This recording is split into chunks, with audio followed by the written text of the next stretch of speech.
Hi అండి, అందరు బాగున్నారు కదా. వెల్కమ్ టు యోగ్ స్టాక్. Thank you for supporting my videos. ఒక ఇంపార్టెంట్ మోరల్లెస్ గుడ్ ఇన్ఫర్మేషన్ అనుకోండి ఇండియాకి మూవ్ అయ్యే వాళ్ళకి. మరి ఎందుకు ఇండియాకి మూవ్ అవ్వాలి అంటే ఇప్పుడున్న సిచ్యువేషన్స్ చాలా వరస్ట్గా ఉన్నాయి. వీసా H1B అని లేకపోతే ఎక్కడి నుంచైనా ఏ దేశం నుంచైనా సరే సెటిల్ అవ్వడం అనేది చాలా కష్టంగా ఉంది. కాబట్టి ఆబ్వియస్లీ ఏదో ఒక టైంలో అయితే ఇండియా మూవ్ అవ్వాల్సిన పరిస్థితి అయితే అందరికీ అయితే వస్తుంది ఖచ్చితంగా. అయితే ఏంటంటే ఇప్పుడు ఈ పర్టికులర్ వీడియోలో నేను చెప్దాం అనుకుంది ఏంటంటే ఇద్దరు ముగ్గురు అడిగారు నన్ను, సార్ మేము యూఎస్లో జాబ్ అది బాగానే ఉంది కానీ మేము ఇక్కడ ఇల్లు కొందాం అనుకుంటున్నాము, కొంటే బెటరా లేకపోతే కొంచెం వెయిట్ చేయడం బెటరా, లేకపోతే ఇండియాలో కొనుక్కోవటం బెటరా, మీరు ఏం సజెస్ట్ చేస్తారు అని అడిగారు అనమాట. సో అందుకని చెప్పి పర్టికులర్ వీడియో చేసిన వెరీ ఇంపార్టెంట్ ఇన్ఫర్మేషన్. సో ఇంకెవరైనా సబ్స్క్రైబ్ చేసుకోండి. ఇంకా టాపిక్లోకి వెళ్తే ఫస్ట్ ఆఫ్ ఆల్ ఇల్లు కొనాలి అనేది అందరికీ ఇంపార్టెంటే. ఎక్కడైనా సరే ఇల్లు అనేది ఓన్ హౌస్ అనేది ఒకటి ఉండాలి. ఓకే, మీకు అమెరికాలో జాబ్ బాగుంది, మీ వైఫ్కి ఉంది, మీకుంది, మంచి శాలరీ వస్తుంది, నెలకు సంవత్సరానికి ఒక $3 లక్షలు ఇద్దరు కలిసి సంపాదిస్తున్నారు, మీకు ఎఫర్ట్ చేయగలుగుతారు, మీరు అమెరికాలో ఇల్లు కొందామని అనుకుంటున్నారు, కావాలంటే కొనుక్కోండి. కాకపోతే ఏంటంటే నేను చెప్పేది ఏంటంటే ఫస్ట్ ఆఫ్ ఆల్ మన వేరే దేశంకి వెళ్ళినప్పుడు ఏంటంటే పిఆర్ వచ్చే వరకు కూడా మనము చెట్టు పట్టుకొని ఇలా అల్లాడుతూ ఉంటే ఎప్పుడు తాట దిగితే కింద పడతామో తెలియదు, అలా ఉంటుంది అనమాట. సో ఏది గ్యారంటీ కాదు, మన వీసా గ్యారంటీ కాదు, జాబు గ్యారంటీ కాదు. సో ఈ రెండిట్లో దాంతోపాటు ఎవ్రీథింగ్ హెల్త్ అనేది పర్ఫెక్ట్గా ఉండాలి. ఎందుకు అంటే అక్కడ హెల్త్ ఖర్చులు తెలుసు కదా మీకు, ఏమన్నా అయింది అంటే మాత్రం ఆ హెల్త్ ఖర్చులు విపరీతంగా బిల్స్ అనేవి $1,000లలో వస్తాయి అన్నమాట. సో ఈ మూడు పర్ఫెక్ట్గా ఉన్నప్పుడు ఏంటంటే లైఫ్ పర్ఫెక్ట్గా నడుస్తుంది. సో ఫర్ ఎగ్జాంపుల్ ఈ ఇయర్ బాగానే ఉంది జాబ్, నెక్స్ట్ ఇయర్ పోవచ్చు. ఇప్పుడు చూసారు కదా లే ఆఫ్స్ ఎన్ని లే ఆఫ్స్ అవుతున్నాయి. సో అందుకని చెప్పేసి ఏంటంటే మీ ఫస్ట్ ప్రియారిటీ ఏం పెట్టుకుంటారంటే ఇండియాలో ఒక ఇల్లు. అది పెద్దిల్లా చిన్నిల్లా అనేది మీ స్తోమతను బట్టి. ఓకే, మీకు ఆస్తులు ఉన్నాయి, నేను ఇండియా వెళ్ళినా ఒక ఎకరం అమ్ముకుంటా అంటే నో ప్రాబ్లం, ఈ వీడియో ఇగ్నోర్ చేసేయండి, మీకైతే కాదు. ఇది ఏంటంటే రీజనబుల్గా అలాగా మిడిల్ క్లాస్లో చదువుకొని ఏదో ఫ్యామిలీలో ఆస్తులు అంతస్తులు ఏం లేకుండా మన సంపాదనతోనే మనం ఇల్లు కొనుక్కోవాలి అనే వాళ్ళ కోసం మాత్రమే ఈ వీడియో అనమాట. సో మీరు ఫస్ట్ ప్రియారిటీ దేనికి ఇస్తారంటే ఇండియాలో తీసుకోండి. ఓకే, అయితే నా బెస్ట్ సజెషన్ ఏంటంటే ఒక 1 crore, 1.5 crore, లేకపోతే 60 lakhs, 70 lakhs 2 bedroom ఫ్లాట్ అపార్ట్మెంట్లో చిన్నది తీసుకుంటే ఏమవుతుందంటే మీరు అమౌంట్ అంతా కట్టేయగలుగుతారు. సో మీరు 3 కోట్లు పెట్టి విల్లా కొన్నారనుకోండి, దాంట్లో తీసుకపోయి మీ అమ్మ నాన్న నుంచి ఎక్కడో ఊరి చివర విల్లా కొంటే అక్కడ వాళ్ళకి ఉండటానికి చాలా మంది చేసేది ఇదే ఏంటంటే తెల్లాపూర్, ఆపూర్, ఈపూర్లో అని చెప్పేసి ఒక 4 కోట్లు 5 కోట్లు పెట్టి విల్లా కొనేస్తారు. తీసుకపోయి పేరెంట్స్ని అక్కడ నేను ఒక పేరెంట్స్ ఇంటికి వెళ్ళాను అనమాట. వాళ్ళ అమ్మాయి అమెరికాలో ఉంటుంది, వాళ్ళు విపరీతంగా సంపాదిస్తున్నారు. 3.5 కోట్లు పెట్టి ఎక్కడో విల్లా కొన్నారు.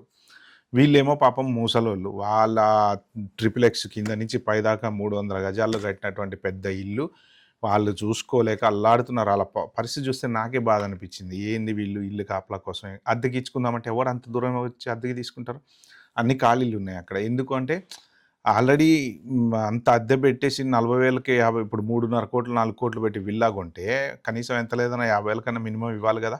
సో 50,000 పెట్టి అంత దూరం పోయి ఊరు కానీ ఎక్కడో ఆ విల్లాలన్నీ కూడా ఎక్కడో ఉంటాయి చాలా దూరంలో, అద్దెకి ఎవరు దొరకక ఇల్లు పాడైపోద్దని చెప్పేసి వీళ్ళు పేరెంట్స్ ఉంచారనమాట. సో వాళ్ళ బాధలు ఆ ఊరి చివర ఎక్కడ పట్టించుకునేవాడు లేక లోపలికి వెళ్ళాలంటే ఒక 1/2 కిలోమీటరు సెక్యూరిటీ చెక్ ఇదంతా తిప్పలు పడుతున్నారనమాట. సో అలాగా మీరేంటంటే మీ దగ్గర డబ్బులు ఉన్నాయి కదా అనేసి ఏదో పెద్ద విల్లా అంటే మీ ఇష్టం కొనుక్కోండి, నేను కొనొద్దని అంటలే, నేను పాజిటివ్స్ నెగిటివ్స్ చెప్తున్నా, up to you to decide అనమాట. సో అలాంటి సిచ్యువేషన్లో మీరు ఆ అద్దెకు ఎవరు దొరకట్లేదని ఫీల్ అయ్యేదానికంటే మీరు వీలైనంత వరకు ఐటీ ఏరియాలో కానీ లేకపోతే చందానగర్, కూకట్పల్లి ఆ ఏరియాలలో కానీ రేపొద్దున మీరు వెళ్తే ఉండడానికి కంఫర్ట్గా ఉండేటువంటి ఏరియాలలో కానీ కొనుక్కుంటే మీకు రెంట్కి ఈజీగా దొరుకుతారు. ఫర్ ఎగ్జాంపుల్ ఇప్పుడు చందానగర్ బాగా డెవలప్ అయింది, బిహెచ్ఎల్ ఏరియా బాగా డెవలప్ అయింది, కూకట్పల్లి బాగా డెవలప్ అయింది. సో ఆ ఏరియా స్ట్రెచ్ మొత్తం మీకు ఎక్కడైనా కానీ ఐటీ కనెక్షన్ ఉంటుంది. సో మీకు కంపల్సరీ హైటెక్ సిటీకి వెళ్ళడానికి ఛాన్స్ ఉంటుంది. గచ్చిబౌలి లేకపోతే ఇవన్నీ రకరకాల కోకాపేట ఎటుపోయినా డెవలప్ అయిపోయినాయి. సో అద్దెకి ఈజీగా దొరికేటువంటి చోట కనుక మీరు కొనుక్కుంటే మీరు వెళ్ళే వరకు దాన్ని రెంట్కి ఇచ్చుకోవడానికి పాసిబిలిటీ ఉంటుంది అనమాట. సో లేదు అంటే మళ్ళీ ఇట్లా ఇందా నేను చెప్పినట్టు ఎవరు దొరకక ఇబ్బంది పడాలి. ఓకే, అదొక పాయింట్. నెక్స్ట్ ఏంటంటే తక్కువలో కొనుక్కోవటం వల్ల అడ్వాంటేజ్ ఏంటంటే మీకు వచ్చేటువంటి శాలరీలో ఎంత లేదన్న వైఫ్ అండ్ హస్బెండ్ సంపాదిస్తే కనీసం నెలకి 2 లక్షలు ఈజీగా మినిమం, నేను చెప్పేది మ్యాక్సిమం. మీకు 3 జాబులు చేసేవాళ్ళు వేరే విషయం, కానీ మినిమం 2,00,000 అయితే మిగల్చగలుగుతారండి. సో, ఇప్పుడు మీరు ఒక 50,00,000 నుంచి ఒక 70,00,000, ₹1,00,00,000 ఇల్లు గనక కొనుక్కున్నారనుకోండి, గట్టిగా ఒక సంవత్సరం, 2 సంవత్సరాలు కష్టపడితే మీ ఆ లోన్ తీరిపోతదనమాట.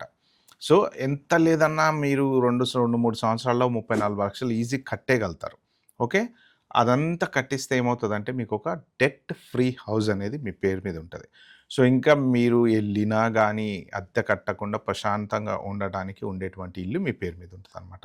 సో, ఇది కాక నెక్స్ట్ ఇప్పుడు అది ఇండియాలో కొనుక్కొని సెక్యూర్ చేసుకున్నారనుకోండి.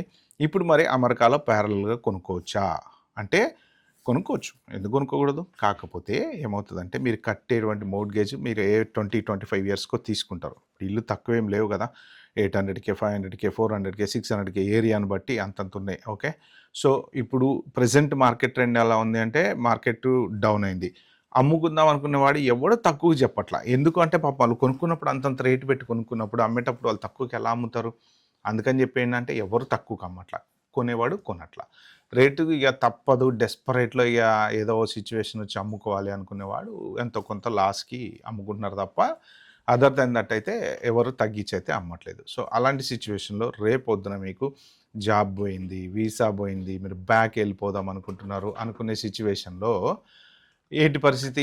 మీ ఇల్లు అమ్ముడు పోవాలంటే పోదు. మీకు ప్రాఫిట్ వస్తుందా అంటే ఇప్పుడు నుంచి డౌన్ ద లైన్ నెక్స్ట్ 5 ఇయర్స్‌లో ఏం జరుగుతదో అసలు ఎవరికీ తెలీదండి. రియల్ ఎస్టేట్‌లో ఇప్పుడు ఇండియాలో గూడా ఎలా ఉంది చూడండి. అమ్ముదామంటేనేమో అసలు కొనేవాడు లేడు. మనం కొందామని ఎళ్తే డబల్ రేట్లు చెప్తారనమాట. నేనే ప్రాక్టికల్‌గా నేను ఒక ఈ ఇది నాగారంలో 2 బెడ్‌రూము హౌస్ కొనుక్కున్నా. దాన్ని అమ్మటానికి ముప్పు తిప్పలు పడి 3 చెరువులు నీళ్ళు తాగాను నేను. ఎందుకు అంటే నాకు అద్దెకి ఎవరు దొరకట్లేదు. నా ఓన్ ఎగ్జాంపులే అది. ఆ ఏరియాలో ఎవరో ఒకడు దొరికాడు. 2,000కి దొరికితే మళ్ళీ రేట్లు మాత్రం విపరీతంగా ఉన్నాయి. సో, వాడు అసలు ఖాళీ చేసి తాళమేసేసి ఎళ్ళిపోయాడు. ఎళ్లి చూస్తే ఒకసారి తాళమేసి ఇంటి నిండా ఆ పక్కోడి చెత్త, ఈ పక్కోడి అన్నీ పడేసుంటే నాకసలు సొంతిల్లేనా ఇది? ఓ పక్క బ్యాంక్ లోన్ కట్టుకుంటున్నాము. ఇక్కడ అసలు ఎవరు చూస్తే దిక్కు లేదు. అందుకని జెప్పేసి నేను నెక్స్ట్ ఇమ్మీడియేట్‌గా అమ్మేసా. ఆ అమ్మటానికి కష్టాలు పడాల్సొచ్చింది. ఎందుకంటే కొన్న రేట్‌కి యాజ్ ఇట్ ఈస్‌గా ఒక 50,000 తక్కువకి అమ్మా అనమాట. ఎందుకంటే దాన్ని అక్కడ చూసుకునే వాళ్ళు లేరు. వేరే వాళ్ళు ఎవరైనా వచ్చి ఆక్యుపై చేశారనుకోండి, ఖాళీ చేయించలేమనుకోండి. అప్పుడు ఇంకా రిస్క్ గదా! అందుకని జెప్పేసి ఆ రిస్క్‌లు పెట్టుకోకుండా ఉండాలి అంటే అపార్ట్‌మెంట్ అయితే సేఫ్ అనమాట. సో, ఇప్పుడు ఇలాంటి సిట్యుయేషన్ వచ్చిందనుకోండి, అమ్మాలంటే కష్టమవుతది మనకు. అందుకని మీరు అమెరికాలో కొనుక్కోవాలి అని అనుకుంటే మీరు ఈ down the line next 5-10 years clarity లేదు. రియల్ ఎస్టేట్ పెరుగుతదా లేదా తెలీదు. సో, అలాంటప్పుడు ఆలోచించండి. ఓకే. ఒకవేళ రేపు పొద్దున మనకు అమ్మితే ప్రాఫిట్ రాకపోయినా పర్లేదు. మనం ఇప్పుడు మన ఈక్విటీ అనేది ఉంటది గదా! ఇప్పుడు 4,00,000కి ఇల్లు కొన్నామనుకోండి. 4,00,000లో 3,50,000 మిగిలింది. 50,000 మనం కట్టేసాము. ఓకే. అంటే వడ్డీ పోను మిగిలిన 50,000 మనం మన మన అమౌంట్ అందులో ఉందనుకోండి. అట్‌లీస్ట్ ఆ 50,000 అన్నా మనకి రావాలిగా. మళ్ళీ 4,00,000 ఇల్లు 3,50,000 అయినప్పుడు ఇంకా 50,000 మనం కట్టి పోయినట్టేగా. యూజ్ ఏముంది? సో, అంటే మనం అన్నెసెసరీగా ఇంట్రెస్ట్ కట్టి మెయింటైన్ చేస్తున్నాం అనమాట. సో, కానీ ఎటు పోయేటొచ్చినా ఏంటంటే అమ్మితే మళ్ళీ మీ డబ్బులు మీకొస్తాయి. అది వేరే విషయం. కానీ ఇక్కడ ఇండియాలో ఏంటి మీకు డెట్ ఫ్రీ హౌస్ ఉంది. ఇది ఏంటంటే 25 సంవత్సరాలు భరించాలి. ద నెక్స్ట్ 20-25 ఇయర్స్ మనం లాక్డ్. తిన్నా, తినకపోయినా, మనకి బాగున్నా, బాలేకపోయినా ఏం చేసైనా సరే కంపల్సరీ ఆ లోన్ కడితేనే ఆ ఇల్లు మందవుతది. లేకపోతే కాదు. సో, ఇదే ఇండియాలో 2 సంవత్సరాల్లో మీకు ఒక ఇల్లు చేతికొచ్చేస్తుంది. ఇక్కడ అమెరికాలో అయితే 20 సంవత్సరాల్లో చేతికొస్తుంది. అన్లెస్ అంటిల్ మీకు బాగా డబ్బులుంటే కొనుక్కోవటం అది వేరే విషయం.